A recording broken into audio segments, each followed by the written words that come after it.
Ready? You ready?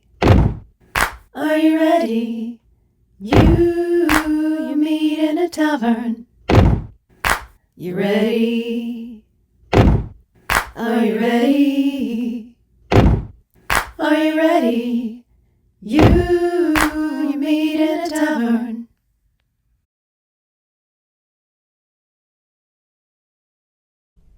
Welcome to Tavern Stories. I'm Kitty, your hostess in the show, where we roll some dice and talk about the stories we enjoy, the stories we're a part of, and the stories that are a part of us. If you'd like to join us in the tavern during a live recording, you can grab a table in our Discord room by heading over to Patreon. Patreon is the front door to getting your Patreon connected to the Discord. And via that, you'll be able to show up on the screen that is projected behind me. Hang on. That one. And we'll be able to see you, which will be cool, because if you decide that you've got some input or you want to heckle or you've got some friends you want to make in there, we'll be able to see it from there.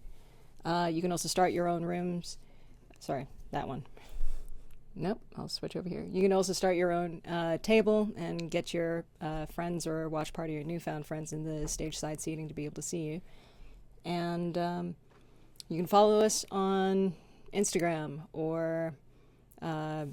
go to the link tree, which will be in the show notes. The URL for the link tree is, for those of you not able to see in video, it would be linktr.ee/Tavern Stories podcast.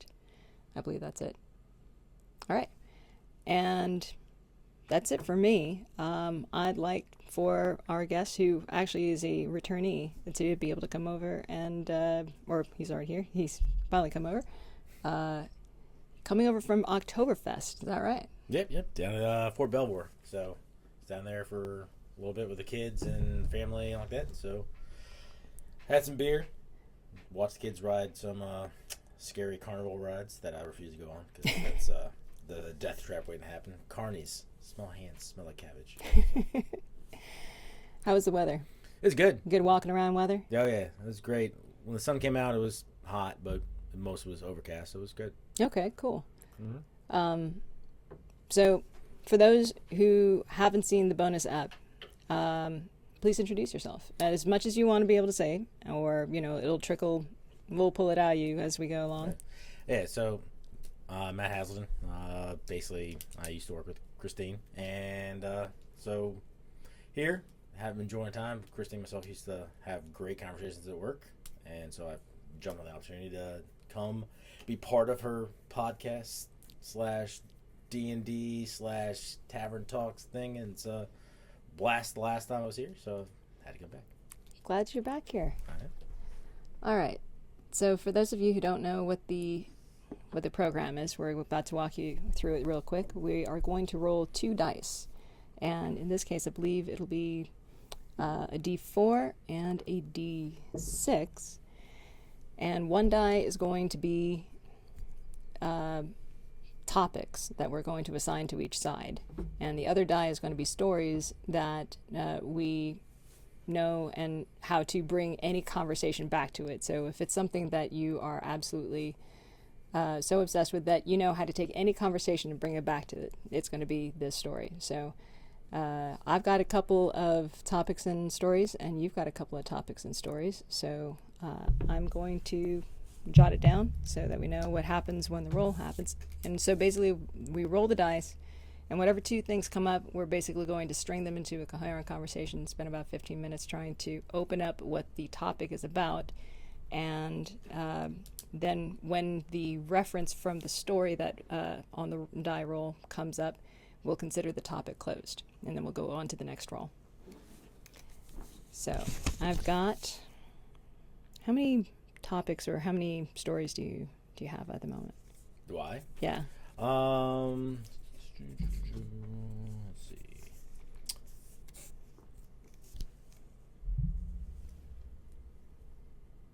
So I have 3 topics. Okay, cool. 3 topics. Mm-hmm. Okay. So topics 1, 2, 3. I've got 3 as well. 4, 5, 6.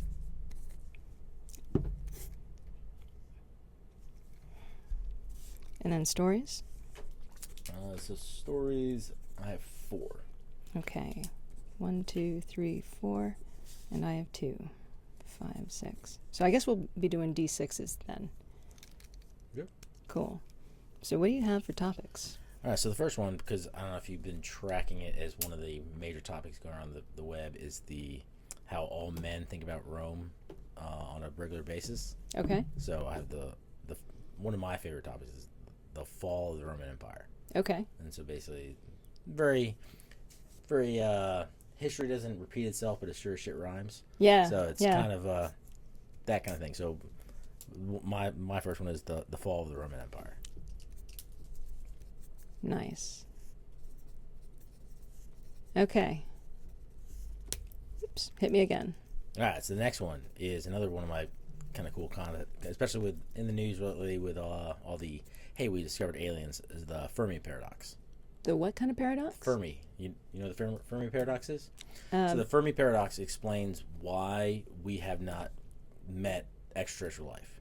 Okay. And basically, I believe there's 7 degrees of it, and basically, depending on how a civilization develops, it's either they get wiped out before they can do interstellar travel, or they wipe themselves out, or they're so advanced that there's what they call it. It's called a death wall, where civilization gets to a point where it would be, if it gets past it, it would find other life in the universe. Okay. But there's a reason we've never found it. So it's based on a guy, Fermi, some astrophysics Fermi like that.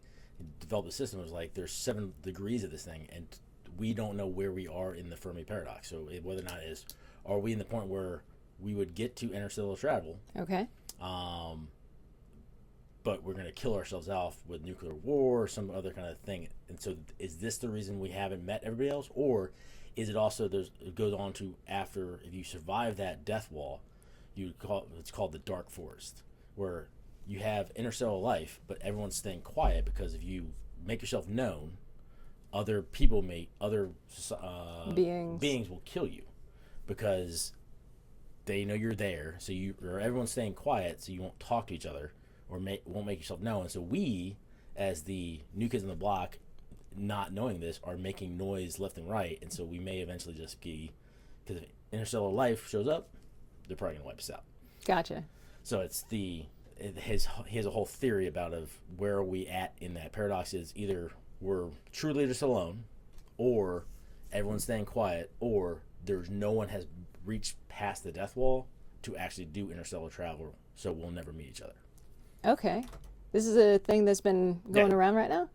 So it's not going around. It's something it's just a cool concept, and there's a couple books written on it. I should remember. My brother-in-law told me about these 3 books by a Chinese author.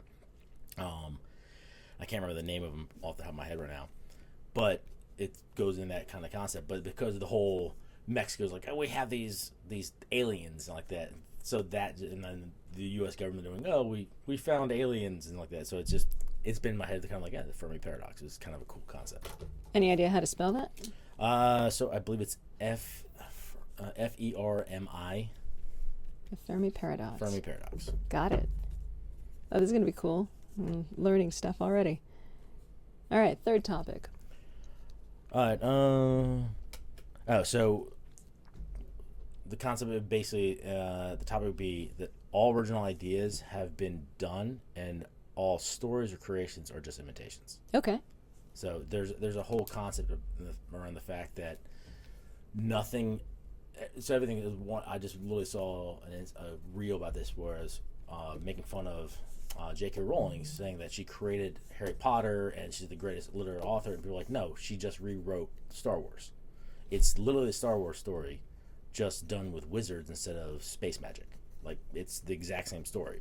But then you go back and do, Star Wars is just based on a lot of samurai stories and The Lord of the Rings, and it's just the hero's journey. So there's nothing actually original thought. It's just imitations of all creations already been done.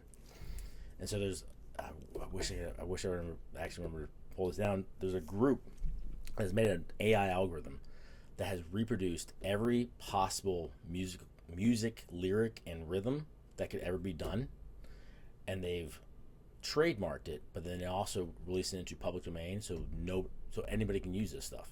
Okay. So it's like anything new created has already been done. They literally created trillions and trillions of different rhythms and beats, put them together, and it's all been created. There's nothing new that you can make. Okay. They used AI to do this. Okay. So there's no new original thought. We're all just imitations. Okay. I've got down everything's been done. Mm-hmm. Sorry, too many words. Everything's been done. All stories are imitations. Number 4. I have 3. Oh, you have 3 topics. Scratch. Yeah. That was me. Yeah. All right, so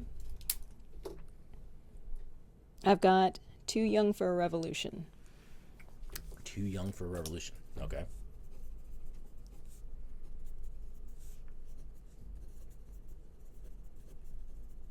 And with that one, it's how many stories do we have about young people who are the ones saving the world while the adults can't find their asses? Yeah. But more than that, what does that do to an audience that expects that it's going to be children that are saving the world? Yeah. So what second and third order effects of that expectation would be. The next one is Sweet Nothings. And what that is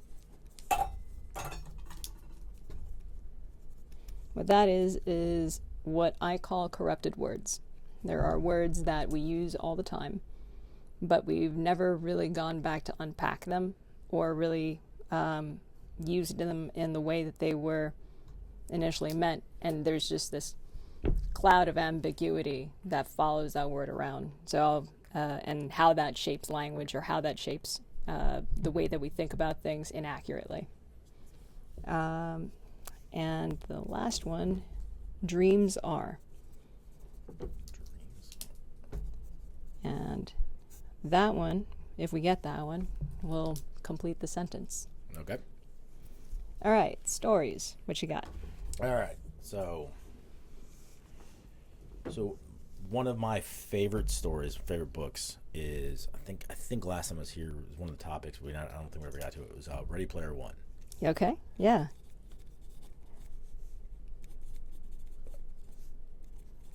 Ready Player One. I saw the movie. I never read the book, but I do have the book on my to-do list. I highly recommend scrubbing the movie from your memory. Okay. And just reading the book. Just hit reset and Yes. read the book. Yeah. The movie is hot garbage compared to the book. I'm already doing that with Starship Troopers. Yeah. That was the other one I was going to write down. So No. If Yeah, you do that, I would. Starship Troopers. The difference with Starship Troopers, though, with the book, the book is 1,000 times better, but the movie for Starship Troopers it's one of those cult classic. It's so bad it's good. Where Ready Player One is just garbage. Where Stormtroopers Troopers the movie it's so bad it's good. I love those movies, sadly. Yeah, no, I do too. That's like a lot of 80s cartoons for me also. Mm-hmm. All right, so Ready Player One. Mm-hmm. And next? All right, so on that same topic, because I'm actually going to do an audible, because I had something written down, but I'm going to change it. So there's a movie that we used to love in college. Okay. And it's one of those, it's so bad it's good. It's called Six String Samurai. Six String Samurai. All right, tell me a bit about that. So the concept of that movie is it's a post-apocalyptic world where the only remaining city is Las Vegas. And the king of Vegas has just died, who was Elvis. So now you have a bunch of different groups different people trying to come to Vegas to take the throne. And it's all based on musical genres. So the main character, the protagonist, looks like Buddy Holly. He carries a 6-string acoustic guitar, wears a suit and tie like that with glasses, like Buddy Holly, but he also has a samurai sword. And he basically, along the way, acquires this mute sounding kid, basically, but he has to fight his way through other bands. So he fights through a swing band, like as a gang that try to attack him. He gets abducted by like this underground neon freaking like punk, like electronica like that. So it's all based on post-apocalyptic, but it's all the so the main It's very villain cyberpunk sounding, actually. and the main villain is a electric guitar player with a top hat, long hair, who carries around an axe. So it's Slash, That's right? it. Slash from Good aesthetic. Guns N' Roses. Yeah. So, and that's the whole premise is him trying to get to Vegas, become the king of Vegas, the last remaining city, because the king has just died. And it plays out basically it's just guy carrying around a 6-string and a samurai sword, looking like Buddy Holly, and it's just a take on the battle for rock and roll throughout from the 50s on to modern. Okay. Yeah, this sounds like fun.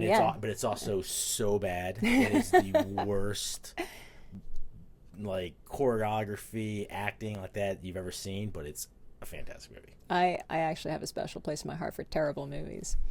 I used to throw B movie or B grade movie parties where that you can have something on. Everybody bring. This is back when we used to do DVDs. Everybody bring over whatever B grade action flick that they think is fine to talk over. We have some favorite quotes. We have some favorite scenes, but it's totally okay if everybody pays attention to not the film until whatever scene comes up. Yeah. So there were a few revisits from that, but I think after a while it does sort of lose its luster. You sort of have to have a dose of that and then go back to it. All right, so 6-String Samurai. All right, and so the next one is going to be a movie, one of my favorite movies. It's called Pandorum.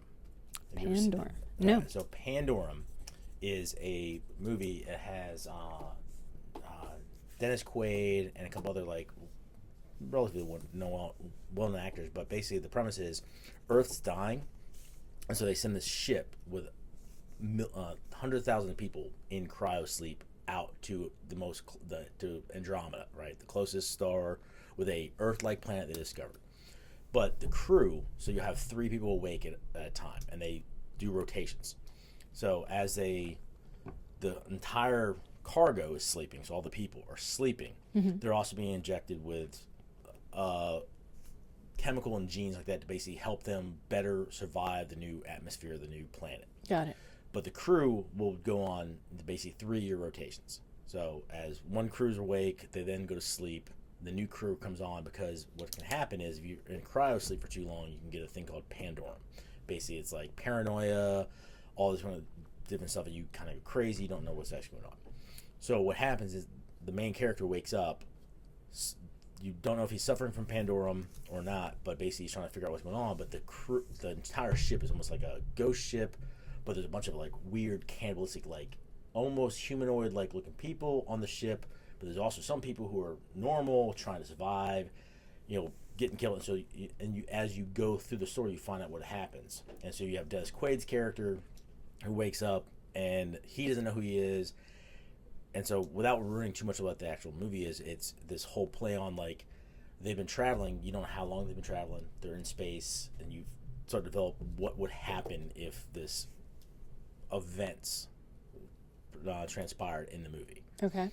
And so, basically, if you wake up and you realize that you're on a ship and there's no Earth to go back to, and you don't know where you're going, you don't know how long you've been traveling, and now you're on a ship with a bunch of cannibals and stuff like that, because there's no food on the ship, so the only thing that could be these things you don't know if they're alien or not can survive off of is eating people.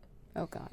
So yeah, you wake that's up like the worst thing to wake up to. It is one of I can't think of anything worse in space than that. There's actually a scene where a guy literally it's woken up from cryo sleep, and literally as he wakes up, before he even gets out of the pod, he's getting attacked and eaten. Oh, that sucks. Yeah.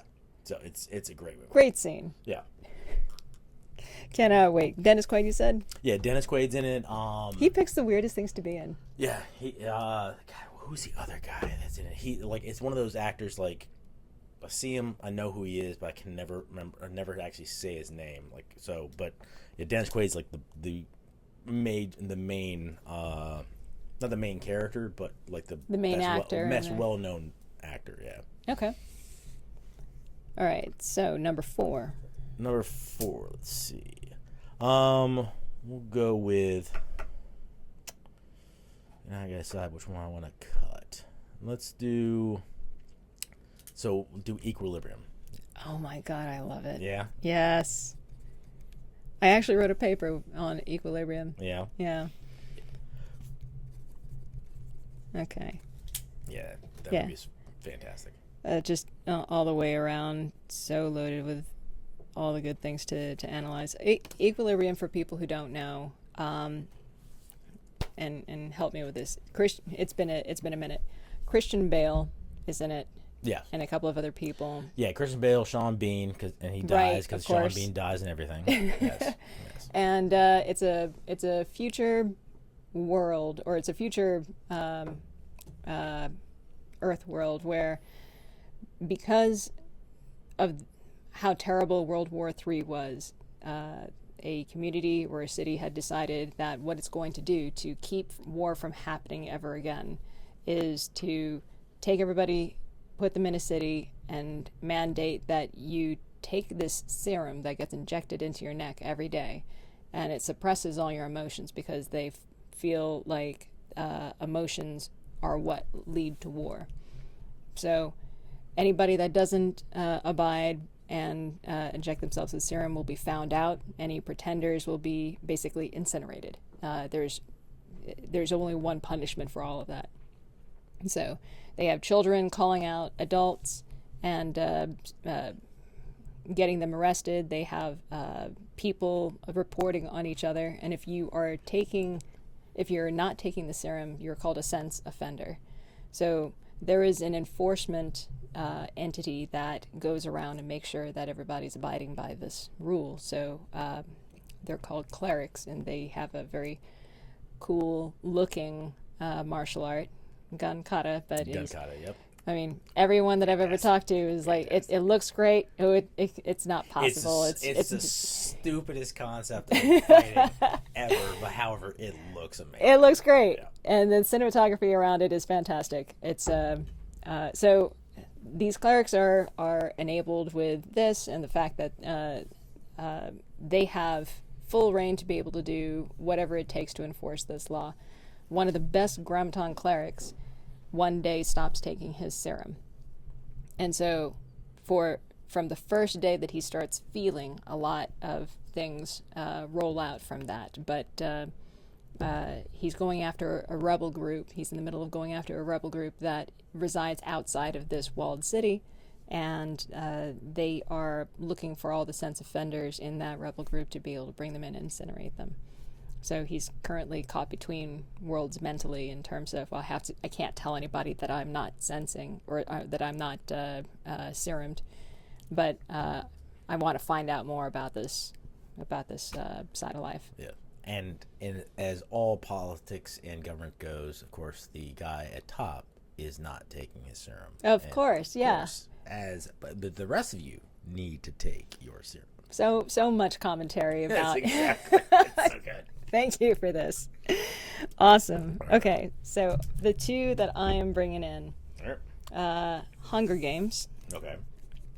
As I'm looking forward to the next Hunger Games movie that's coming out, which, for those who don't know anything about Hunger Games or haven't seen it or haven't read any of the books,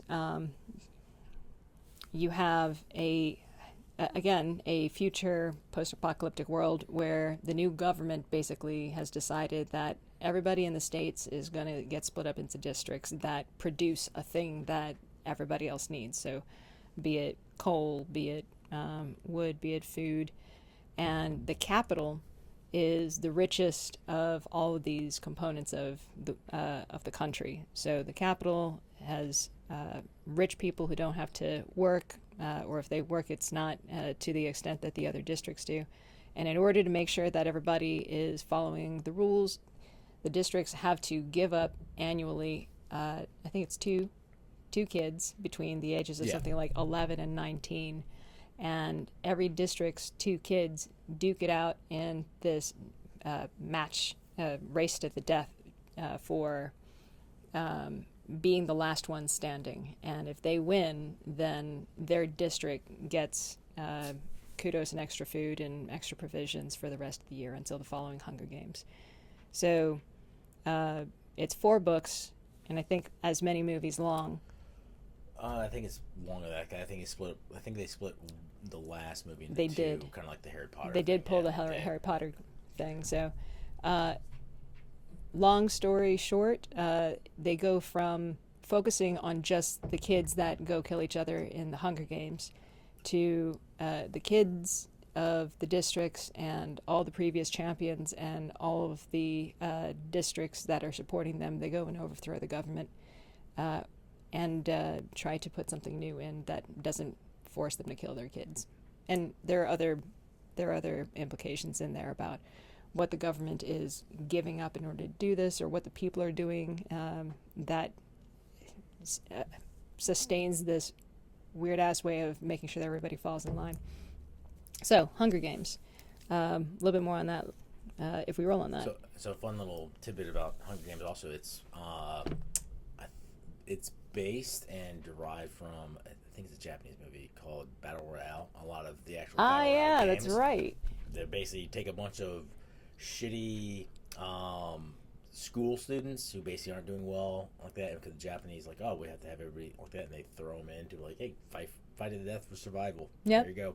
If you get out of line, so it's a lot of it's based on that. So it's a great movie. I've watched it. It's one of those just I remember watching that and thinking this is so Lord of the Flies, but it was definitely much more Hunger Games once that came around. So yeah.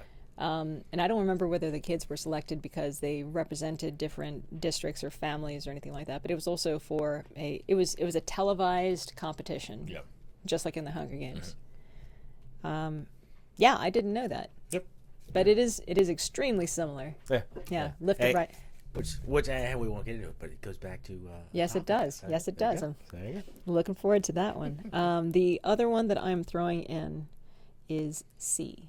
C is SEE. Oh, SEE. It is a show on Apple TV, and it has Jason Momoa. Okay. Yeah. And a bunch of other people whose names I don't recall right off the bat, but it is just a fucking outstanding show. Yeah. Premise of this is that in the future, again, post-apocalyptic, it's like there's a thread here. Yeah. A theme. Best topics. Yeah. No, it's a great thought experiment. I love the post-apocalyptic genre because there are a lot of great thought experiments in it. See, for instance, is in the future, many, many generations in the future, after a pandemic takes away people's vision, everybody literally goes blind. And generations later, where society winds up is everyone that has survived has found tribes to be part of, clans to be a part of, and everyone's still blind. But anybody that is considered sighted is ostracized, chased down, looked at as practicing witchery or witchcraft. So being blind is good, being sighted is bad. And what has been so interesting about this show is watching how blind people get about, because I just was wondering about it in episode 1. How's this going to play out? Yeah. And surprisingly, there are some fantastic combat scenes, amazing combat scenes. And if you try to think about how do blind people fight each other when they, how do you know the terrain? Because this is not even in an urban area, really. This is forested area. So they are fighting each other over rough terrain. And they have ways. They have sounds that they make so that they know, my buddy's on my right, or help, I'm being attacked on the far corner. They have ways to team up, or they have ways to navigate. When they get to their village, the roads are basically marked off by these ropes that are over their head, and they just have to find the rope that's over their head and follow it the direction that they want to go. So they have basically this rope map in their head for how to get around their village. Yeah. So it's super interesting, and the key thing that changes everything is that people start having children who are sighted. So all the sighted people are trying to find each other so they can start their own sighted community, because of course they're ostracized and they have to find somewhere safe to be. And what rolls out from that is Jason Momoa's character, who is blind, is trying to take care of his kids who are sighted and trying to keep the family together. His wife has some secrets up her sleeve, but these secrets make her extremely important. Jason Momoa is a former, not convict, but former criminal for all intents and purposes. There are specific words for what he is. But these are this is the role that has made him a very dangerous man. Okay. So he is very adept at protecting his family. And they have just this group of very capable, very lovable people that they travel with in order to obviously there has to be a journey, and they have to basically negotiate the politics between all the different blind communities, because there's this massive political fight that's going on between several different communities, and you learn a little bit more at every episode. Just can't say enough about the choreography and the story and the writing. Just great choreography, storytelling. Okay, so that is 1, 2, 3, 4, 5, 6 for the topic. So grab a D6, and I've got a D6 over here. All right. Also, Deaglin? Yeah, Ben Foster, that's right. I can never remember his name, but Ben Foster. Great actor. All right, so a D6 and a... What else do I need? I've got a D6. So a D6 from you and a D6 from me. Okay. Why don't you roll for stories, and I'll roll for topics. Okay. Okay. Got 1 and a 6. Okay. So I have Dreams Are Okay. for topic. And Ready Player One. Ready Player One. Nice. Okay. So, Dreams Are, this is something I'm going to do in some shows, is I'll start a sentence and then see how everybody finishes the sentence. So, in the world of you, in your personal opinion, how would you finish this sentence? What are dreams? Dreams are aspirations, goals, and or things we think we can achieve, hope to achieve, but fear we can't. Is that what happens when you go to sleep? Because those are the dreams that I'm thinking of. What are dreams as in the things that dreams when we go to sleep. Yeah. So if dreams when we go to sleep, to me, dreams when we go to sleep is just the defragging of a hard drive. Basically, your brain is basically taking a bunch of memories, instances, ideas that you've gone through the whole day, and it's kind of filtering through to make sure that your brain, because yeah, it's really good. This one actually, this is fantastic. Yeah. This one, sorry, we have a friend who is getting ready to launch a mead line. Good times. Good times. Good times. Not open for business yet, but the version that you've got is the beer mead version. Yeah, I already drank it. It's great. And then the version that I have is a mead tea version, which is fantastic. All right, go ahead. Yeah. So dreams as far as, instead of asking like dreams of I dream I could do this one day, but dreams is actually when you're sleeping.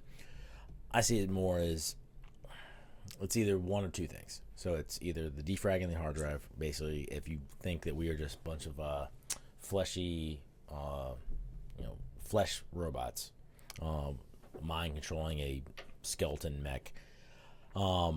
Basically, just defragging the hard drive so you can operate the next day properly. Or the cool thought process would be the dreams are a view into the alternate universes. Like because if you do take in quantum mechanics, where you do everything's intertwined, you have multiple infinite universes, everything is possible at all times. It's all based on a coin flip, right? So if you make one choice, you take one path, there's a possible other path.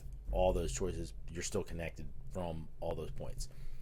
So a dream is just a basic view into those other realities that could have been, depending on all the different choices that were not taken. So you have this infinite amount of worlds that you get a glimpse into during your dreams.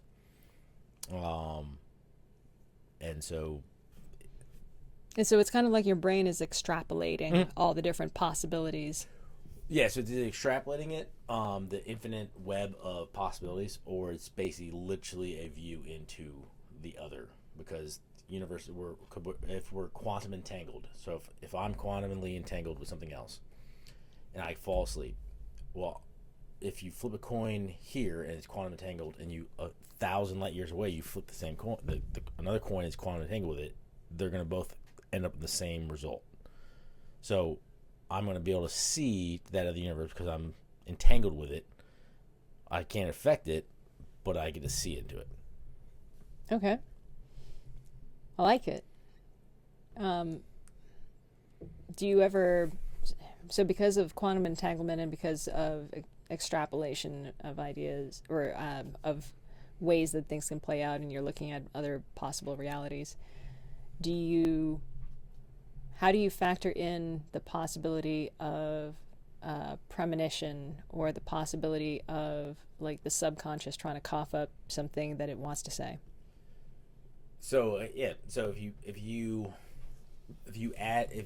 believe and or interpret the quantum entanglement thing is you do premonition, deja vu, all these kind of concepts of basically foresight, like that is not actually foresight. It's just you seeing you're seeing another universe where I've seen in the future. No, you've seen another universe where it's slightly faster than ours. It's the same. All the same choices have happened, but just happening slightly faster. So now I think I've seen in the future, but I'm just seeing something that's happening right then and there, but I get to see to it because I've entangled with them. So have you ever seen the movie The One? No. So What The is One, it has Jet Li, and it's about basically there's a group of this one universe has discovered multi-universe, interdimensional, inter-universe travel. So they can travel to other universes and regulate these kind of things. So some people will go into other universes, try to like better themselves because they bring in their own technology like that. But one of Jet Li's alternates has discovered that if you kill one of your alternates, all the other alternates become more powerful. Okay. So he then goes on a quest to kill all of his other alternates so he can be the one. To be the most powerful. Every time one of the alternates is killed, all of them get stronger. So that by the time you get in the movie, it's him and one other alternate. The only one's left. Okay. The other alternate doesn't know. He's a cop. He's a good person, but he's just on our world, our universe. Okay. Right? So it has Jason Statham in it, and like it's a great movie.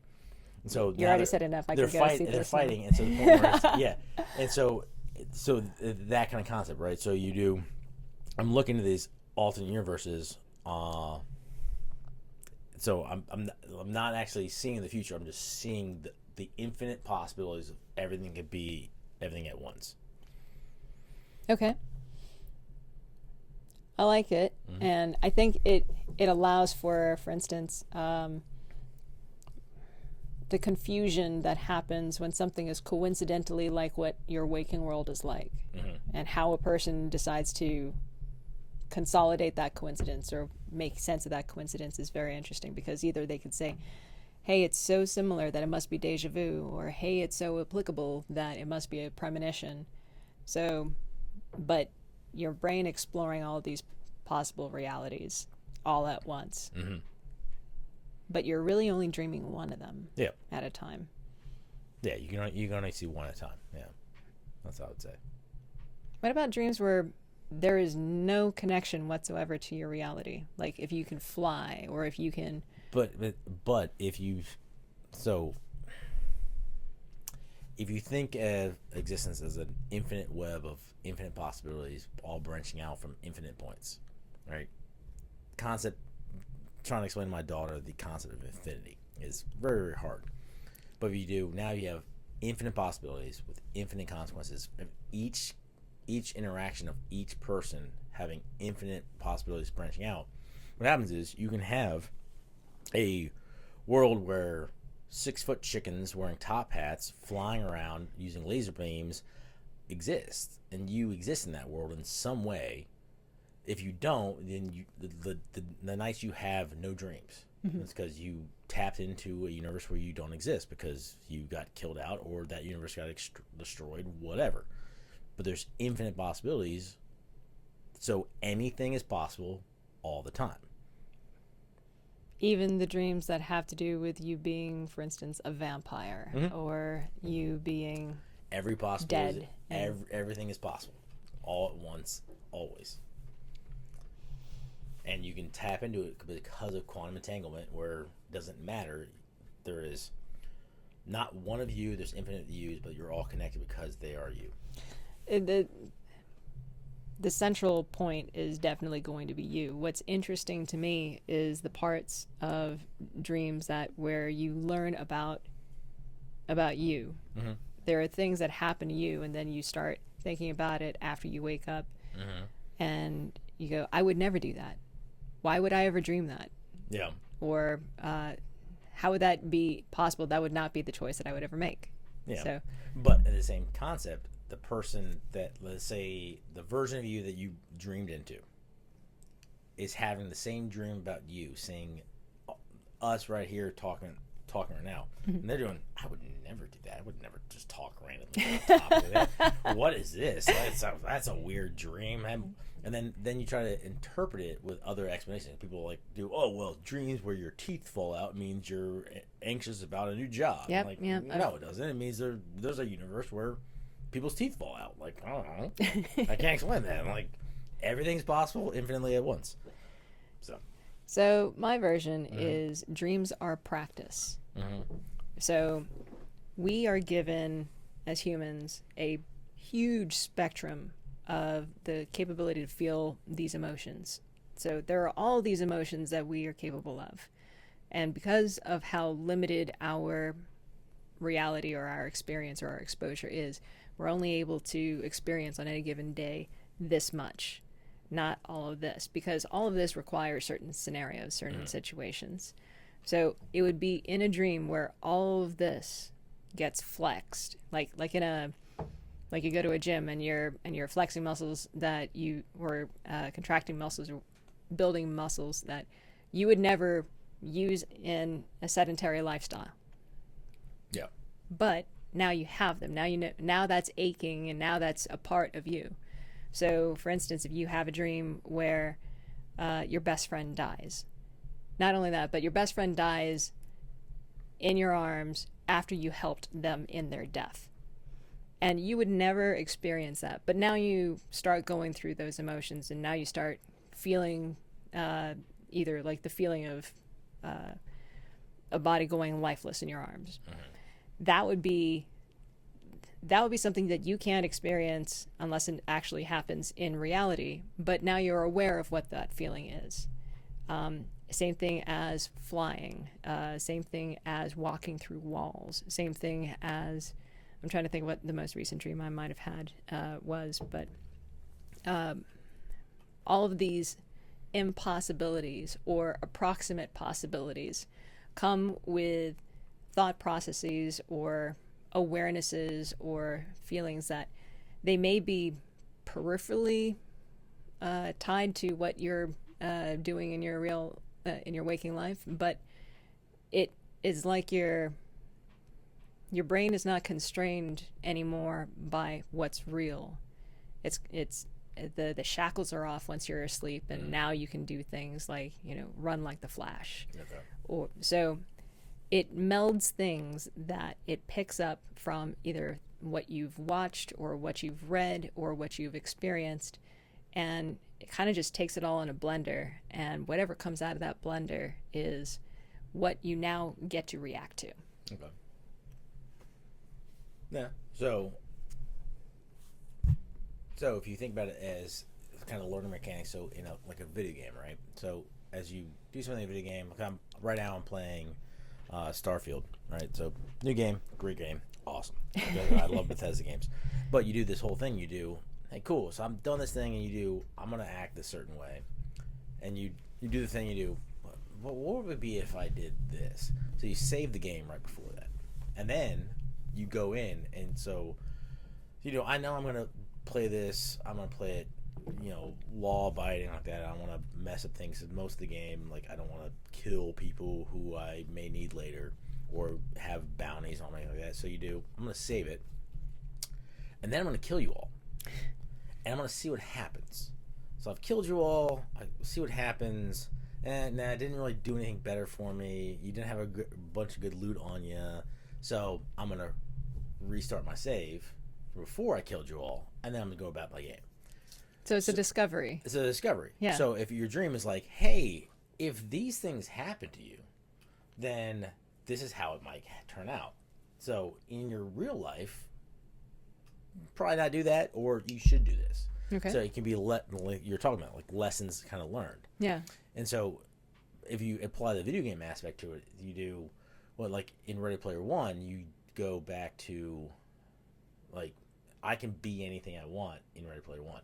I can learn certain skills. I can apply these things and these lessons learned because I can get really, really good at this one level. I can play it over and over and over and become better until I learn, because I need these abilities to eventually. The whole premise of Ready Player One, he's trying to figure out the Easter egg, to discover the Easter egg to get the money like that. But there's an actual game, like the whole world is set in a virtual reality where people go in and become somebody else, and in that world you can do whatever you want. It's more of a dream world than an actual reality. But you're awake at the time. But you're awake. You're constantly choosing it, but you get to. I can go in and do something completely random. I can go and be somebody else. I can do all these things, learn from the behavior. The problem with Ready Player One is people choose to be in the dream world more than the actual world, because the actual world is shit. Your dreams usually are far better. There's a book called Snow Crash by Neil Stephenson, and in that book you basically plug into it's the predecessor to the Matrix, basically. Okay. Not in terms of storyline and the Matrix happens, but the Matrix I think was profoundly inspired by this book. So people plug in and they have neighborhoods to live in. They have bigger houses that they live in. They have cooler places to go and visit, because some computer programmer had figured out, if I make this much Bitcoin or whatever it was that they use for currency, then I know how to construct a palatial mansion that I now live in. And so they can in the real world live in a broom closet of an apartment, and they'll just eat pizza every day, and they'll look however they want to look. But once they plug in, then they have this other life that they get to come home to. Yeah.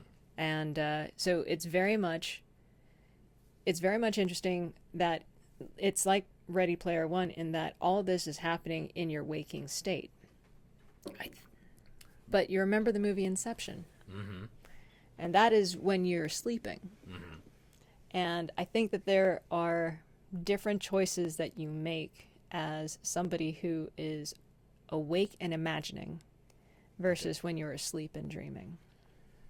But in your dream state, so while you're awake, your actual consciousness is still like, look, I'm not gonna imagine this craziest. I'm not gonna imagine the bunny rabbits with top hats shooting laser beam like that, because that's just not plausible.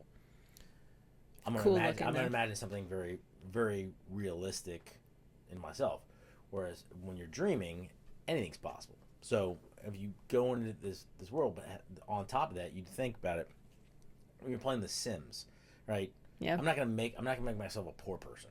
Yeah. Like I'm gonna do everything I can do to have the biggest mansion, all this cool stuff like that. Playing Starfield, I'm taking all the things that have all the money, because nobody wants to play the actual reality world. They're always gonna be in their conscious state. Yeah. They're gonna do the things best for them. In the dream world, and while you're dreaming, these are things that are possible. Like everything's possible, everything's on the table, because you have that intertwining infinite web. Mm-hmm. But in your conscious state, you're going to choose your dreams. I'm going to choose this thing, choose that thing. But in something like Ready Player One, anything's possible. If you want to go from being, hey, in my real world, I'm rich, I'm successful, I have everything. I want to go see what life is to be a crackhead. In my dream world, I'm gonna go in and I'm gonna be a crackhead. I'm gonna do whatever like that. Yeah. That ability is still possible. So you Yeah. can go in and you can choose. You still have the ability to choose your dreams.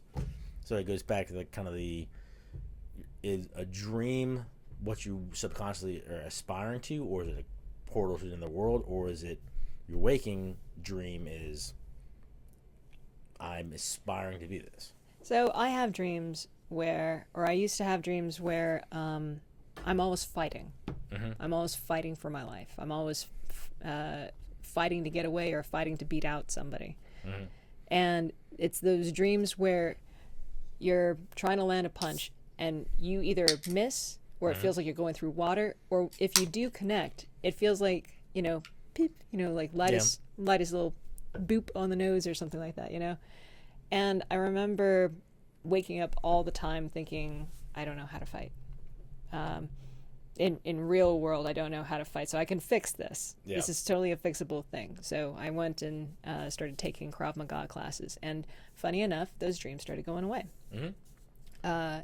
I think that another thing that dreams do is they're not. This is not what they are, but this is what they can be. They can be inspiration. They can identify something that, if you decide to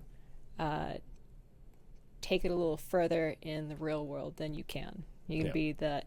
You can start taking up a new hobby like race car driving or something like that because you had a dream that, you were able to go 400 miles per hour, and you're like, well, I can't get 400 miles per hour in the real world, but I can get close. Yeah. Or like halfway there. So it's inspirational. And so, in those kind of dreams, I used to be a cop. Almost all cops, anybody who's ever been a cop will tell you the same thing. One of the dreams you have is that you dream that you're on patrol, doing all that, and you come in contact with someone, and you need to use your weapon for some reason, and you pull it out and you go to shoot, and the gun doesn't work, the bullets don't come out, you miss every shot, something like that. Is that concept? And so from there you do, oh wow, I need to go train more. You either take and interpret that as the sign, and you go to the range more, to practice more, to maintain my weapon more, or you do, oh, things can go bad, so I should probably be weary or like that. But it's a recurring dream. Almost every single cop will guarantee you they'll say they've had. I gotta ask around because now I'm curious. I guarantee I'll put money on it. Every cop has had that dream.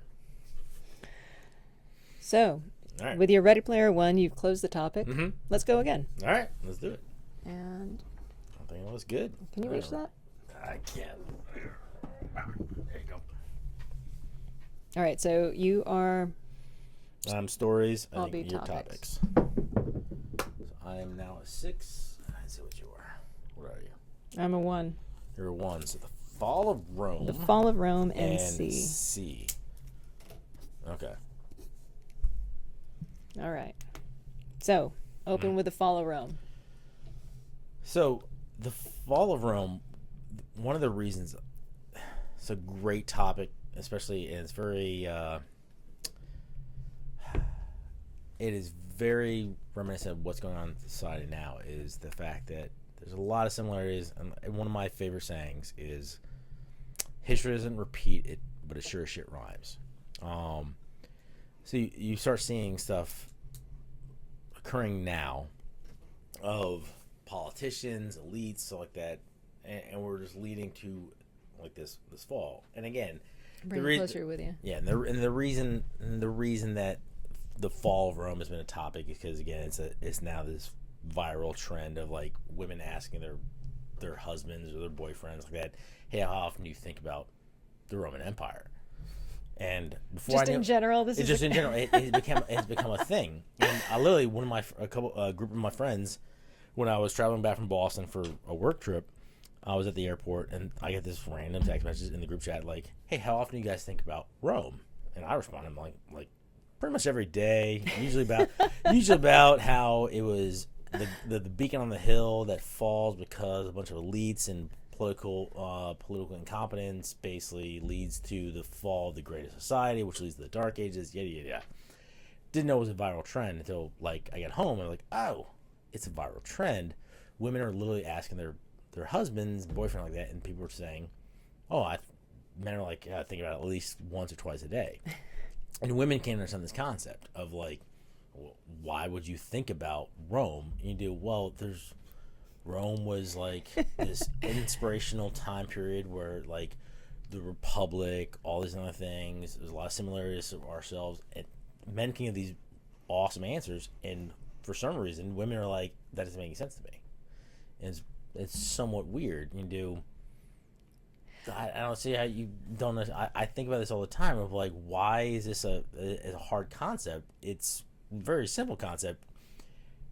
Rome was the light on the hill, and once it fell, you had a period of Dark Ages. You had things that Rome created, indoor plumbing, roads, aqueducts, all this all that. Yep. And it all went away after Rome fell. So, let's see if we could find. Here we go. So, a few months ago, I went to Jordan for a class, and it's 11 days in Jordan. And one of the places that we got to visit was Jerash, which is it's a Roman era, basically like their version of Vegas. Okay. So it was the largest preserved Roman city outside of Italy is in Jordan, and you can still walk the streets and be able to see where the amphitheater was, where the gladiator ring was. There were sections that were, like they had kind of like a water amphitheater, which is sort of where the water performances or the water-based performances would be. So the stories that were being told by the tour guide were some wild stories about what they did, how they did it. And there's one theater that we went to in Jerash where you could stand in the middle of where all the bleachers were. And if you stand in this one particular spot, your voice gets amplified. You can hear it. Mm-hmm. So we all took turns saying, welcome to Jordan, or whatever it was that came to mind. And it occurred to me that there are just some very forward-thinking things that they did with Roman architecture. Part of what I know about Rome is from classes and from books and from pictures, but and reading plaques in museums. But the other part that kind of influences what I think about Rome is actually Rome the show. Yeah. So putting the two things together, thinking about what the behavior was like in Rome, because the amount of Rome that I got to see when I actually went to Rome was the Colosseum and a few places that were kind of cool, but it wasn't my bag. I think my big thing was Pompeii. I think I was into seeing Pompeii. Yeah. But everything that you get to see about the architecture, about what they thought about, there were philosophers and the things that they were coming up with, the government that and the wars that they participated in or perpetuated. There are a lot of firsts. Yeah. That Rome blazed the trail for. Yeah. So there's a lot of material for guys to go off of if they're asking themselves that. And I'm kind of curious why guys aren't asking their wives, do you think about Rome? So it's come up in my household. And so one of our very close neighbors, or basically family at this point, she came out to actually the counterpoint well, what do women think about? And she's the Victorian era, right? So women would think more closely at the Victorian era because it's probably more more the Enlightenment kind of stuff like that, of like where women started having more prominence like that. Where Rome, you think would do, oh, I get to defend like the empire. I get to have basically facts and reasons like that. And so men and women are just different and they're thinking, and so with Rome, like what you were saying, like with like the, with the Colosseum and like that. Mm-hmm. And you think about the stuff they would do in the Colosseum. It wasn't just like most people think. Oh, the Colosseum is the gladiators. They fight each other. No, they would have full-on naval battles. They would fill the Colosseum with water. What? And have naval battles in the Colosseum. But so then you think you do, and so the saying. Have you ever heard the saying, "Give them bread and circuses"? And no. Then, so the saying, "Give them bread and circuses," is how do you control? How does a government with less military power, so you have more people than you have military power, how do you control the masses? You give them bread and circuses. You give them something to distract them. And so what they would do is they would bring everybody in the Colosseums and they'd put on naval battles. They'd put on gladiatorial contests. And so in the movies, it would show like, oh, the gladiators, they kill each other. Like, no, they usually didn't kill each other because the gladiators were valuable to the people who owned them because it was capitalism. They wanted to make money. Mm-hmm. So they would fight, not to the death. They would fight until one basically gave up. And they're like, oh, this guy. So like WWE, like they kind of knew who was going to win. They went, this guy is the champion. And they would, so people would get there. And then while they're in the crowd, they'd be like, hey, here's some bread. Here's food. Here's ale. Here's all this like that. You're fat, happy, and content. If you're fat, happy, and content, you won't revolt. When I increase taxes, when I do authoritarian rule over you, when I do all these things. Mm-hmm. So Rome, as much as the ideals of Rome, so it was about people control. Yeah, so and it's population control. It's one of the things or not population control, but controlling. Well, it's population control. And it's one of the concepts I kind of get in debates with people. I'm like, you cannot throw out an ideal because the character is bad. So if someone, a person, has a bad character, but they have great ideals, you don't throw out their ideals because they're bad. Like, so Martin Luther King, great ideals. His character can be questioned because he had certain thing like that, but I'm not going to throw out his ideals because his ideals hold up to the test of time. Rome had ideals hold up to the test of time. They did horrible practices. You have an emperor basically, crossing the Rubicon, all that kind of stuff like that. So that concept of Rome is, it can be taught lessons from. You can learn lessons from it. You can idealize it. You can do all these things. So it's one of those points in history you don't want to forget it. You want to think about it, and how does it apply to modern times? Because again, at their peak, Rome was the most advanced society that ever existed up until pretty much until about the British colonizations of the world. I think looking at what their recorded behavior is like, or what they did for pastimes, or what they did in government, what they did for religion, is interesting, but also curated. Because you're not going to find too much material on what the not rich people did, or what the not politicians or not religious zealots and so forth did. But it is interesting looking at how much we know about the behavior and the customs and the norms back then. Because if you go looking at the artifacts, and that's all you have to go off of. Let's say you are a new historian and you're looking at artifacts. You've got to extrapolate a lot so that you can paint a picture. To think about, I believe we have C as the other bit. There are a lot of interesting observations by the characters in C about what the world was like before everybody went blind. Because there are things that are just lying about, like a battleship that was grounded and that they have made into a place to live in. there is half a plane in the middle of a forest that is what's left after a crash, and that was turned into living spaces for a couple that was in there. And there's a library that was put together for all the sighted people to come to. It's their safe haven, and it's their place to be able to learn what things were like back in the day. What you find in C is that if there's nobody who knows how to read, or nobody that knows how to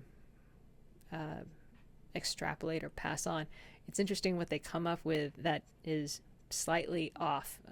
Like, what is a plane when you can't see? You know? Right, and so that's, Lily, I think, was having this thought the other day. Like, it's the, what a blind, when you describe red to a blind person, like, they have no, how do you describe a color to somebody? But yeah, so you go in that concept of, well, the fall of Rome, like you do, these things existed before, and this is the Dark Ages, right? These things existed. We have no idea what they are, but they existed somehow. It's mythology. It's crazy magic. And so, for a blind person, a plane, building a plane, flying a plane. If someone's been, all of society has been blind their entire life, trying to explain the concept of, like, people used to get in these things, fly in the air, go from place to place in these things. How do you explain that? And so it's that after the fall of Rome, you're in the Dark Ages. So in C, C would be the concept of after Rome falls, literal Dark Ages, where you do superstition, religion, all that dominates everything. And so, and then anybody who's not part of that group, right? So anybody who's not part of your religion, believes the same things you do, or act the same way, so that people who can see, well, even though they have a leg up on you. So after the fall of Rome, you have, the divide of Rome. Rome falls, but then you have Constantinople rises, and they have mathematics and other things like that. That's still, then you have the Crusades into them. They're like, well, we have to destroy you because you have things that aren't really exist. So now people can see you're not supposed to exist, because we are the constant, the dominant. We are the dominant. We're the master race. You shouldn't. Me do, but I can explain things to you. We should just work together, and we can elaborate. Nope, we got it. We could clash. There were some blind people working together with sighted people. There were some pockets of that happening, and as a result of some of those relationships, the advent of gunpowder came back around. Oh, okay. So that added an interesting aspect to their warfare. Yeah. One of the first things that you see a sighted person do in terms of building weaponry was a bow and arrow. Oh, yeah. And what was interesting about that character was that character, now an archer, is able to attack somebody from a distance, and they wouldn't have any clue what hit them. Yeah. Because what the blind world is that if something hit me, then it's within, touching distance. That's most likely. But you could be offed by something that is. It'd be like trying to explain thermonuclear devices to a caveman. Like, you can't really explain that to him. Like, hey, we have the ability to just incinerate the air around you and burn you to nothing. And a caveman does, I can hit you with a rock. Like, there's that conversation actually in C when trying to describe what gunpowder can do, or what explosives can do. Yeah. That was a whole level of horror that the people who went through those battles could not fully describe to the people that they came back to. Yeah, it's for next time. Do you know the allegory of the cave? Go ahead. So the allegory of the cave is, I want to say it's Plato. Is it Plato? I believe it's Plato. And Plato is the allegory of the cave, where basically the concept is everyone is chained and staring at a wall. and all they can see on the wall of the cave is shadows dancing in front of them. And that's what they believe reality is. And so they know nothing more than that reality. Okay, I remember hearing about this. And, Continue. eventually one person breaks free, and he leaves the cave. And as he leaves the cave, he is blinded by the light of the sun, and he sees the real world.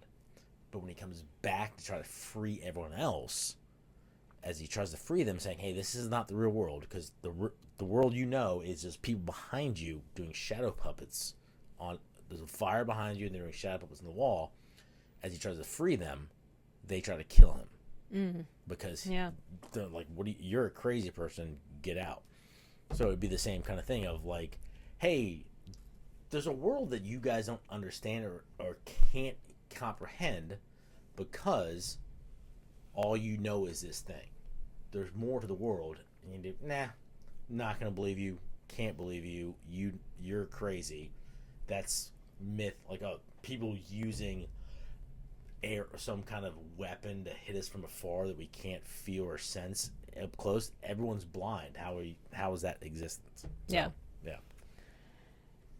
I think we came back around pretty well. I think so too.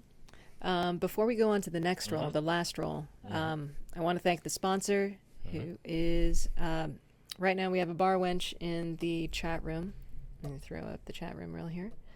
All right, so the bar wench in the chat room would be able to tell you more about it, but it's the G&K Group. It's a real estate group in Virginia, and you can find the G&K Group online at gkgroupva.com. And if you are in the market for owning a house, renting a house, investing in one, then look them up. They can hook you up. And if you are not looking for one in Virginia, but you're looking for one elsewhere in the country, they can still put you in touch with the right people. They are very well connected.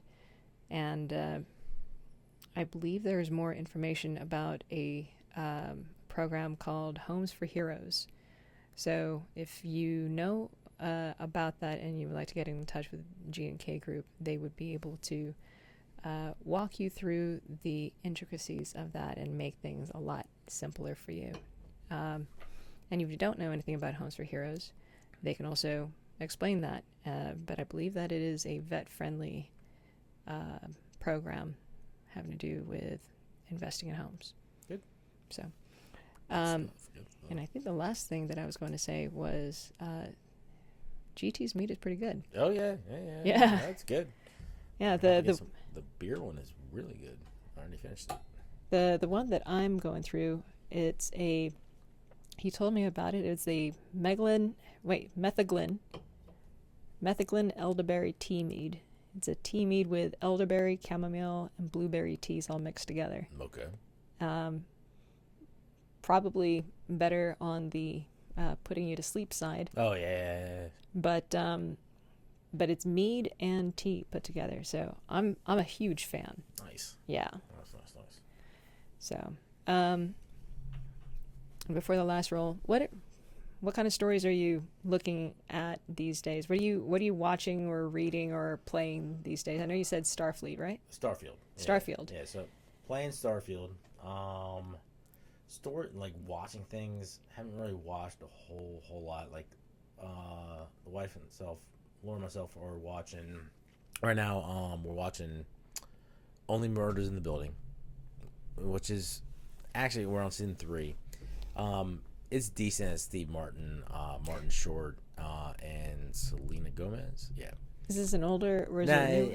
It's relatively new. It's been out for a couple of years. It's pretty good. It's about people doing a podcast. They start doing a podcast because a murder happens in their building in New York, and a bunch of just crazy stuff like that. So now they're like on the point where one's doing a Broadway play and somebody dies, and they're trying to solve the murders like that.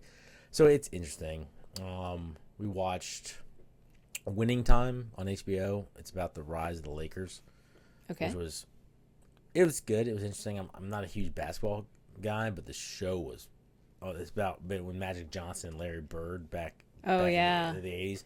it basically was Back when I was watching basketball. yeah, it's what 'Cause it's what saved basketball. It's actually made basketball become like profitable, because before that, basketball and the NBA was losing money and they weren't going to be doing anything. And so because of the Magic Johnson Larry Bird rivalry and the Lakers and Celtics, so it was good.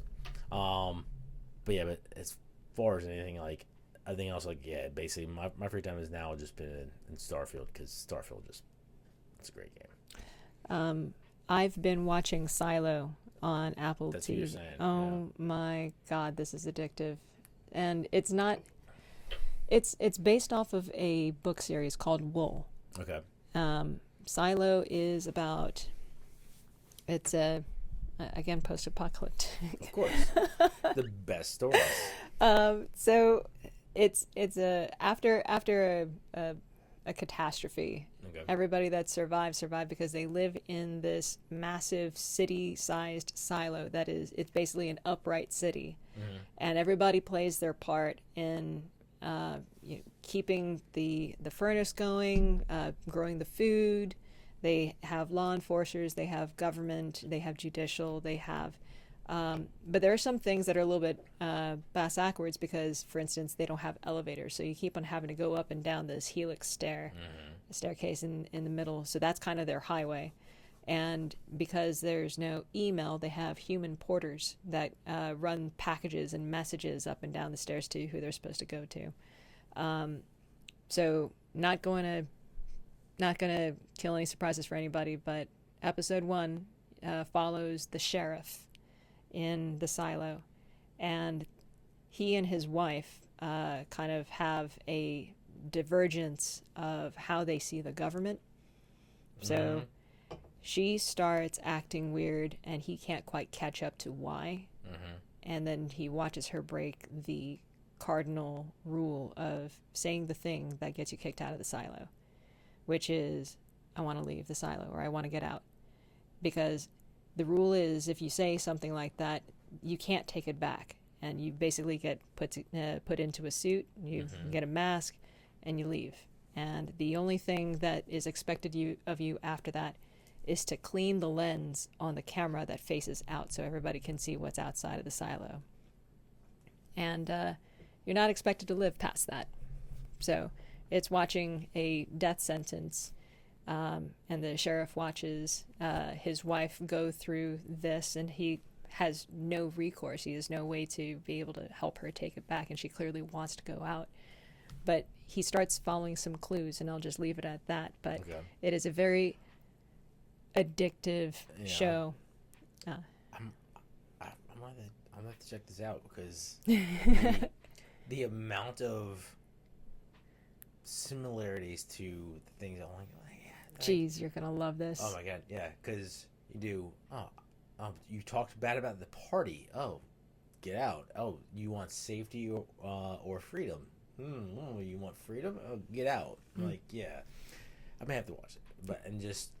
But again, the problem I have with a lot of modern shows and modern just like stories, that's why I'm kind of limiting myself on what I watch at that point, is some of the messaging and like that of like what they do, because it goes back to the fall of Rome aspect. You do, you just want to have bread and circuses. You shouldn't question that all your people who are governing you and leading you and all like that, making rules for you, are corrupt and horrible and like that. So yeah, don't worry about it. And then don't worry that the barbarians are at the gates and the greatest light on the hill is about to fall. And don't worry about it. Go watch the show. Be fat, dumb, and happy. Be fat, dumb, and happy, and go watch the Coliseum. So don't question. Don't question where. Just be happy. So yeah, there's a lot of commentary in this one with regard to how do you control your people? Is it good or bad? How far from truth are the perceptions of reality that the people have, and was it necessary to go that distance in order to keep them in the dark about what's going on? Yeah, nice. What's it on again? That one's on Apple TV. That's one of the only things. Watch a trailer. I promise you, you're just going to go, face first into this show. I'm sure I can figure out a way to watch it. I just don't have Apple TV. Well, that's fixable. Oh yeah. Yeah. I'll pirate it. I'll find a way to get it. I'm not gonna pay for that. What are you, crazy? All right, let's do one more roll, and then call it. All right. Sounds Cool. good to me. Let's All do. right, here's your green. That's me. Yep. All right. All right. Let's go here. 5. So I've got 4. So 4 for topics. All right. So you got And New Young for Revolutions and Hunger Games. Hunger Games. All right. All right. Too Young for a Revolution. Too Young for a Revolution is basically we've got all these different stories where the expectation, because the protagonists are children or teenagers, is that they're going to be the ones that know more than what the adults know, and or are thrust into an understanding of how screwed up the world is, and it's up to them. All eyes are on them, or maybe not all eyes are on them, but the audience is clearly watching the kids clean up the mess that the adults have made. Yeah. So we can go through a list. Harry Potter, Hunger Games, Star Wars, in some cases, Strange New Worlds, or not Strange New Worlds, but I'm thinking Stranger Things. I know I'm missing just a litany of them, but please throw it at me. Oh, you could go through pretty much almost every story. It always involves the youth being the saviors. The older generation. Did I say Ender's Game? Yeah. Yeah, Ender's Game. The youth being the arbiters of what is righteous, what is virtuous, what is truth. And it's basically kind of the concept of, well, throw off the shackles of the old world because we know better, even though we haven't experienced anything. And having kids, that's exactly what I go through almost every day. Look, That's man, right, yeah. I know better because I've experienced it. You may think you know better because it doesn't fit what you want, but I'm seeing long picture, you're seeing short picture. I've lived longer than you. What you believe to be a long time was my yesterday. Like, it's not the same. And so a lot of stories, the reason stories do that is to try to inspire and or not corrupt. There's a better word for it, but basically manipulate, yeah, change thoughts of the younger generation, because they're the future. They're the ones who are going to dictate things later on because they're the larger mass. So you do, hey, look, this story is about you. You guys are smart. You guys are better. But yet, we all know in reality, no, who do you listen to? You listen to your elders. You listen to your guys, people who've been around. Like, when you start a new job, you don't listen to the guy who has been there a month longer than you. You listen to the guy who's been there for 5 years, 10 years, 15 years. That guy will tell you what the actual answer is. Not the guy who's been there for a month who thinks he knows better, because, as when I first started as a cop, one of the things that I was told by some of the veteran officers were, we thought you were mute for the first 6 months. I went, oh yeah, why? Okay. They went, because you didn't say anything. I'm like, what do you think I was doing for those 6 months? I wasn't interjecting myself. I was listening. I was listening to what you guys said. I was listening to how you guys acted. I was figuring out what actually was believed to be true. If I interject myself of saying, hey, this is what should be done because I learned this academy, you would have rejected me and you wouldn't talk to me, and then you would have basically treated me as an other. So because I listened, and now I can have a conversation with you based on what you said, you accept me more into your ranks. So that's a concept we've lost because of stories where you do, well, the younger generation, it's always better because they are closer to progressivism, all that kind of like that. You do, yeah, but there's strength and wisdom. So in like Star Wars, you go and do, well, who does Luke go to?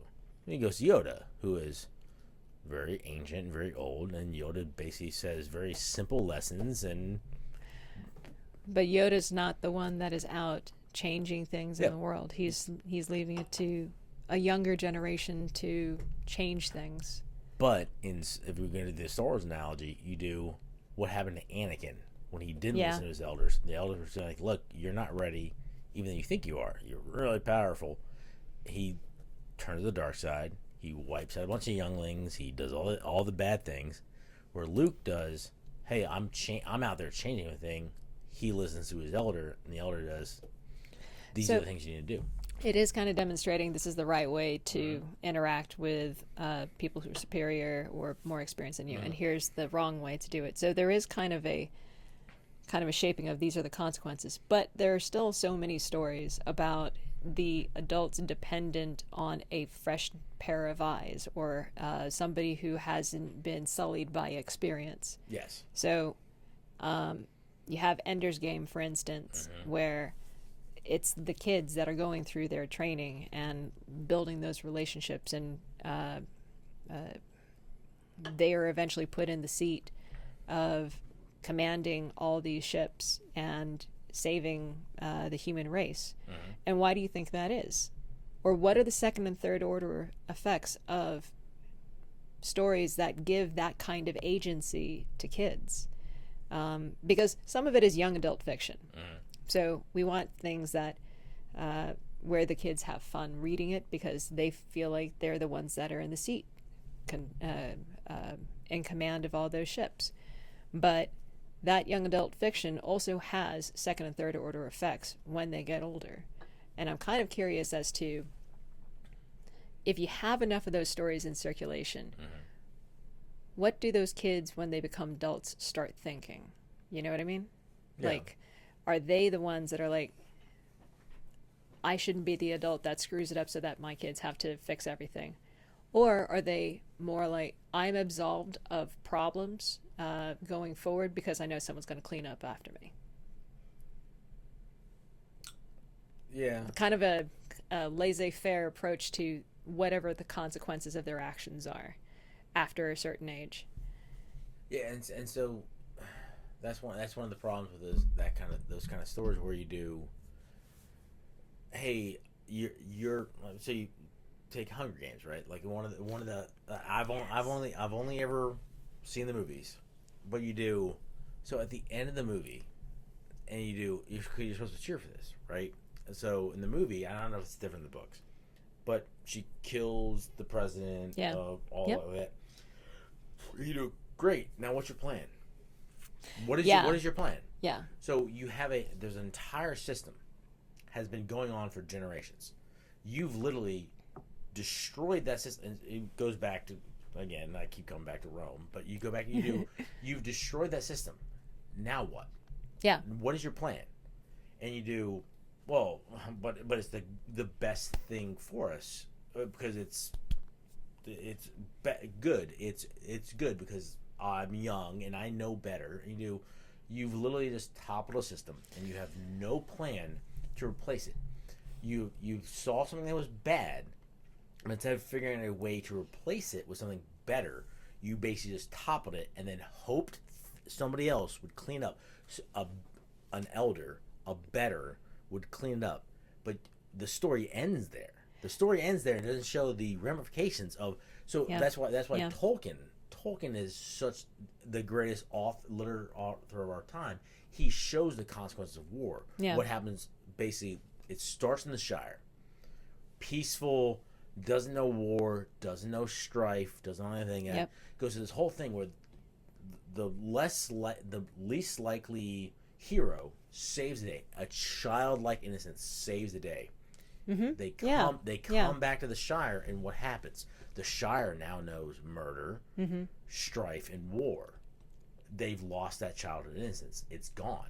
There's no more. That is the sacrifice. Because they don't do that in the movie. They don't do that part in the movie. In the books, that is showing the end of the Third Age. The end of the Third Age is the Shire is no longer the most peaceful place. Not knowing it's the end of childhood. It's the end of adolescence. So there are not enough stories in circulation about what happens after, because always the big win is, hey, we've toppled the bad guy. Yep. But there isn't this hovering question of now what? Now what? So I'm wondering more whether it's lost on certain people that the ending isn't the toppling of whatever is in place. The ending is should be the episode, or not episode, the epilogue, right? So what comes next is the epilogue. The climax is, so if you go back to Lord of the Rings, it's the destroying the One Ring, the toppling of Sauron, like that. That's the climax. That's like, oh my god, the story. The epilogue is what happens after it. So to me, these stories where it's the kids that are solving the world's problems, it's more that the adults are lacking action. Yes. But the kids are people of action, and they are willing to do what the adults won't, because the adults are so hamstrung by this fear of the consequences or fear of change. Yeah. And it's really that the kids are they are the ones that are pushing things across the Rubicon. Yeah, exactly. It's, you think about it, so you do, the brass action of the youth without fear of the what comes next, but you contrast that with the adults are viewed, or the more experienced are viewed as, well, you're too hesitant, or your lack of doing things is what's keeping great things from happening. Well, that's all because it's all viewed from the lens of the youth, and you do. But the reason they're hesitant is because they are looking at the multiple of possibilities from this one action. Whereas a youth sees this action, goes to that action. I do this. They look at the 5-yard target. I do this, I get candy. Where an adult does, I do this, they get candy, but then they get a cavity. I have to pay for that freaking dental bill. That's going to cause me this. We can't go on this vacation. And so there's 19 steps over that. With youth is, but this is good versus evil. And usually most stories involving a youthful protagonist is there's a definitive evil and definitive good. There's no gray. But sometimes the good is different to the kids than what the good is to the adults. So the adults might have it in their head, these are safe, this is secure, this is what right is, this is what punishment looks like, and but the kids seem to barrel through that because they see a priority that is not being addressed. And I think what is also happening is that once the whatever gets toppled, whether it's a bad guy, whether it's a government, whether it's a way of thinking, and the kids have won the day, it still falls back to the adults. So it's almost like the kids are pushing the adults to clean up their own mess, but they've given them a new mess.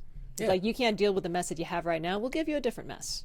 And so again, this is a common occurrence in a household with children. The child does something, they think they're doing good, but they're doing is causing more problems and more mess for the adults.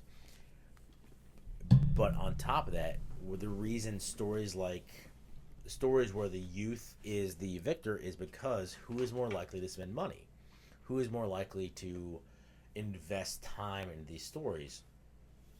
Is it going to be somebody who is experienced, jaded, and like that, and that would never happen? Because you talk to any military veteran, cop like that, watching a military or cop story, what's the first thing they're going to say when they see a scene that would never have happened? They're going to do, that would never happen.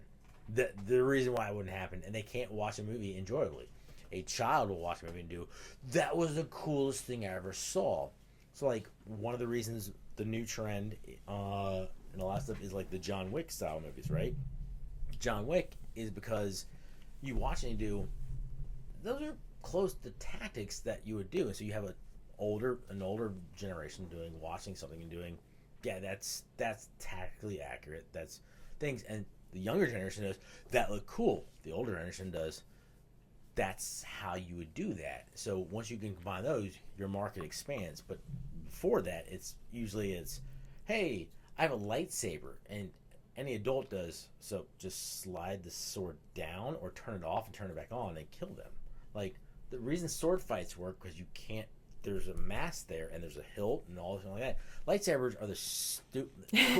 Yeah, I remember this conversation. Yes, look cool as crap. The stupidest weapon I've ever seen in my life. Turn it off, turn it back on, and just kill your opponent. Like, or slide down. There's no hilt. There's nothing. So at least Kylo Ren's. Have you tried restarting your lightsaber? Yeah, just turn off, turn on. Like, it's the dumbest weapon. That's the most elegant weapon. Like, or I shoot you. No, it's not happening. Like, but to a child, it looks cool as hell. To an adult, you do. Well, as a kid, I liked it, so I'm gonna watch it. But as an adult, I do. This is dumb as hell. So that's the problem with the youthful kind of thing. So, like again, going to Hunger Games, you do. Did you think this through? Like, yeah, I got it. Yeah, there's the whole government aspect of like all like that. You actually literally have a government that has made it okay to watch your kids kill each other. And you've all. So I mean, things have already gone awry at that point. And so at the end of the day, you do. So cool. So what did you think that? Oh, I killed the president, so everyone's gonna now be on my side. No, they're going to see you as terrorists, and they're going to hunt you. And so you have this new governor who is doing wants to do the exact same thing, but just in the different. So one is on this side, and this on the other side. They're doing the exact same thing, just with different ideologies. It's the same concept. You didn't think that because you were just, I'm doing good because I'm youthful. Like, no, you didn't think 9 steps ahead of you. You thought 1 step. So. Well, that is something, for instance, that Dumbledore's army and Harry Potter was not thinking that much about because they at least saw some of the adults as capable of picking up the reins after getting rid of the big bad. Yeah. But they are still the poster children for the men of action, which I think now. At some point, maybe not this episode, but maybe in another episode, I'll go into. So if that's the case, let's think about the young people who come back from combat. Yeah. And they were the men of action, men and women of the action, but at once they come back, what are they treated like? Yeah. Yeah. And so.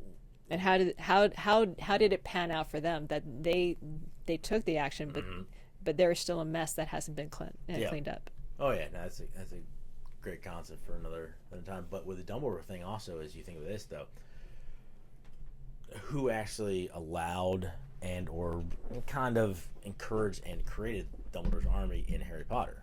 It was Dumbledore. Yeah. So he had the foresight to know that these kids would do a certain thing and act a certain way because he had enough foresight and knowledge and experience. So he used them. Indirectly, he made the Dumbledore's army. It was somebody's idea that he planted in their head to do. And so one of the best theories of the whole Harry Potter thing is that Dumbledore was using Harry Potter as a weapon. Mm-hmm. Oh, yeah. The entire time. Dumbledore knew that he needed some kind of weapon to defeat Voldemort, and Harry Potter was the best one. I want this conversation to happen I know. For longer. Okay. Well, this one's the last roll. Mm-hmm. What do you have... story-wise that you're looking forward to coming up? So give me 1 minute. Oh. Yeah. All right. So do that real quick and I'll be right back. As is kicking in. So one of the stories that I am looking forward to is Silo, because I'm still not all the way through it, and I am also looking forward to the new Hunger Games movie that's coming out. Big sad face for Michael Gambon. Dumbledore has fallen, has died again. So we have all the Dumbledores dead.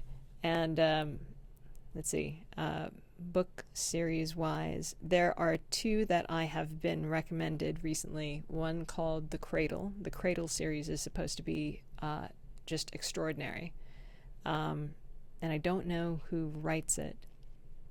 But there's that. I have a couple of comics that Greg from previous episode had loaned me They were the Rick and Morty D&D comics, so I'm going to be finishing that. And I have, I think that's pretty much it, movie or show wise. While Matt's hitting in the head, G&K Group, thank you so much for sponsoring the show, this episode, and the previous episode. I hope you get a lot of traffic. There are a lot of questions that I'm sure some people already have about whether this is the time to buy, and I'm sure you have some great answers for them. And I need to throw out a plug for another series that I need to finish, because our barkeep has been yelling in all caps about this. Red Rising is one that I need to finish. It's a I think we're at five books now. Correct me if I'm wrong on that. It's 5 books, yeah? So yes, Red Rising, fantastic series, and that one's by Pierce Brown. That one is, if you like space fights, this is all space fights. Get some sci-fi on and read some Red Rising. Yes, 6 books, I'm being told. All right, sorry about that. You're good. So plug for GK or G&K Group, and over to you for what stories that you are looking forward to either finishing or starting. Books or movies or shows or video games, whatever's coming out or whatever you're headed to next. So I still need to finish the Witcher books. So then, like I was saying at the beginning of the show, my brother-in-law, God, what are they called? It's based on the Fermi paradox, something like that. It's the three body problem is the name of the book. The 3 body problem. The 3 body problem. Okay. So this Chinese author, and so when he was explaining the book to me, I was like, oh, it sounds like the Fermi paradox. And he's like, never heard of it. I'm like, and I started explaining to him, and I was like, yeah, part of the Fermi paradox is called the Dark Forest. He's like, one of the books is called the Dark Forest. I'm like, yeah, because that whole story is based on the Fermi paradox. It basically is why we haven't experienced extraterrestrial life is because of these possible things. So okay, that's how that came out. Yeah. So apparently the entire book series is the Fermi paradox playing out in a story fashion. So yeah, I think it's called the 3 body problem is the first book, and then there's like the second book is either the Dark Forest or the third one is like that. And it's the whole series. I can't remember the author because it's a Chinese author, so I'd probably butcher the name anyways. But so do me a fave. Mm-hmm. Take out your phone. Mm-hmm. Take a picture of the stage side seating channel in the tavern. Okay.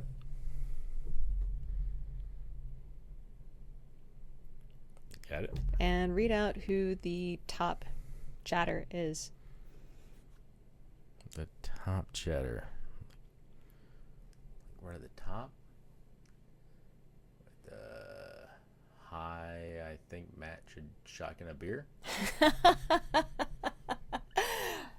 I think Matt should shotgun a beer for being late. So that would go to M. Declan.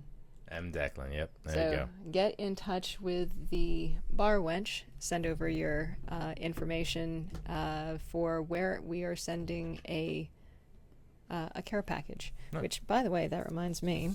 So if you don't mind signing that, that's one of the things that you're getting. Oh, cool. And there's some merch that'll be coming your way as well, because as soon as we have your information, may not be one care package, maybe more than one care package, but we're hoping to be able to do this every time we do an episode. So, yeah, keeps the stage side seating channel active. There we go. Yeah, and if you decide that you're going to come and join us, then Patreon is the front door to get your Discord connected, so that you have either Patron or Patron Plus access to the different levels in the tavern. And Patron is $4. Patron Plus is $8. The difference between the two is Patron Plus, you get access to the bonus episodes or the Q&A events, where you would be able to participate and ask questions to the guests when we have the Q&A events, and we'll let you know when those are.